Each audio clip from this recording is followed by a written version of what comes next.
Сәлем достар, ежелгі Қазақстан тарихынан суретті тесті құрдым. Бұл тестіда әрі оқып, әрі көріп, әрі тыңдайсыздар. Сондықтан тестінің жауабын ұзақ уақыт еске сақтауға болады. Сондықтан менің каналыма тіркеліп, лайк басып, өздеріңіздің түсінбеген сұрақтарыңызды жазуларыңызға болады. Олай болса кеттік. Бірінші сұрақ: адамзат тарихы дамуының ең алғашқы кезеңі бұл тас дәуірі. Біздің заманымыздан бұрынғы 2.500.000 жыл бұрын адам пайда болды. Бұл алғашқы адамдардың қару-жарақтары, еңбек құралдарының барлығы тастан жасалынды. Сондықтан бұл дәуір тас дәуірі деп аталды. Алғашқы адамдардың бастапқы кезеңдегі топтасу жүйесі. Ең ежелгі адамдар біздің заманымыздан бұрынғы 2.500.000 жыл бұрын пайда болды. Бұл тас дәуірі деп аталынды. Тас дәуірінің өзі ежелгі тас дәуірі, орта тас дәуірі және кейінгі тас дәуірі болып бөлінді. Осы ежелгі тас дәуірінде алғашқы адамдар пайда болды және олар тобыр болып өмір сүрді. Алғашқы адамдардың тобырдан кейінгі топтасу жүйесі. Ежелгі палеолитта алғашқы адам пайда болып қалыптасса, орта палеолит пен кейінгі палеолит кезінде адамдардың арасында туыстық қатынастар пайда бола бастады. Өндірістік қатынастар жетілді. Адамдардың бірлескен ұйымының алғашқы түрі аналық рулық қауым пайда болды. Алғашқы адамдардың рулық қауымнан кейінгі қалыптасу жүйесі. Алғашқы адамдар рулық қауымнан кейін бірнеше ру болып бірігіп тайпалар құрды. Бесінші сұрақ: қоғамда алғашқы ірі еңбек бөлінісін туғызған жағдай. Неолит дәуірінде, жаңа тас дәуірінде бұл адамдар жабайы жануарларды қолға үйретті. Одан мал шаруашылығы пайда болды. Сондай-ақ егіншіліктің қарапайым түрімен де айналысты. Бұнымен әйел адамдар айналысты. Сөйтіп, қоғамда алғашқы ірі еңбек бөлінісін туғызған жағдай егіншілік пен мал шаруашылығының бөлінуі болып табылады. Ғалымдардың ең ежелгі адамды атауы.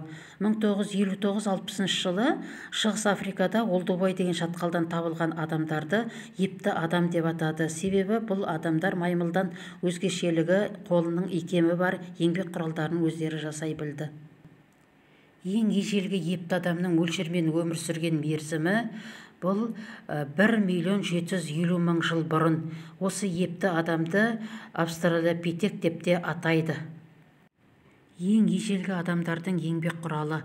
Ең ежелгі адамдар хайуандардан еңбек құралдарын жасау арқылы бөлектенді. Олардың ең алғашқы еңбек құралы үшкір тас болды. Ең ежелгі тік жүретін адам өкілі. Тік жүретін адамдарға питекантроп және синантроп жатады.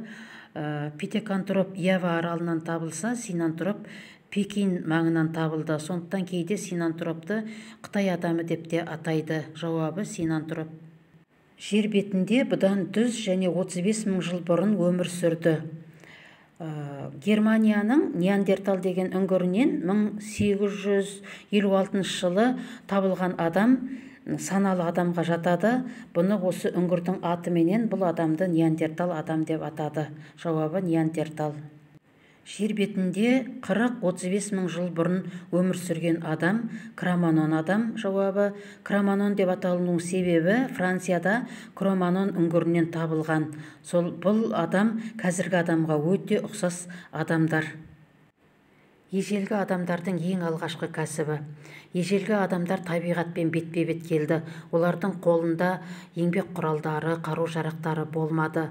Дүлей табиғатқа қарсы өмір сүру үшін олар табиғатта бар дайын өнімдерді теріп жеді, жеміс-жидектерді жеді. Сондықтан бұл кәсіп терімшілік деп аталынды.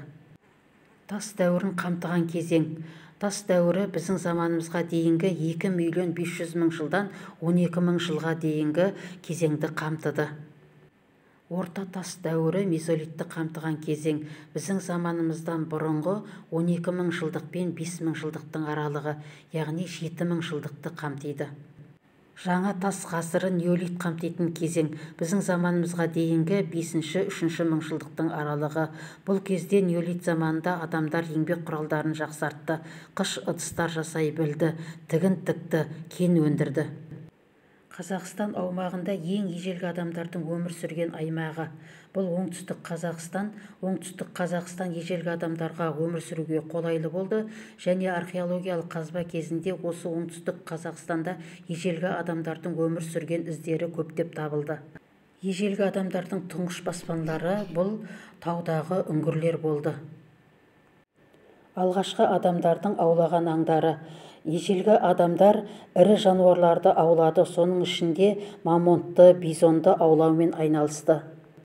Палеолит дәуіріне жататын еңбек құралдары табылған өңір Жамбыл облысы.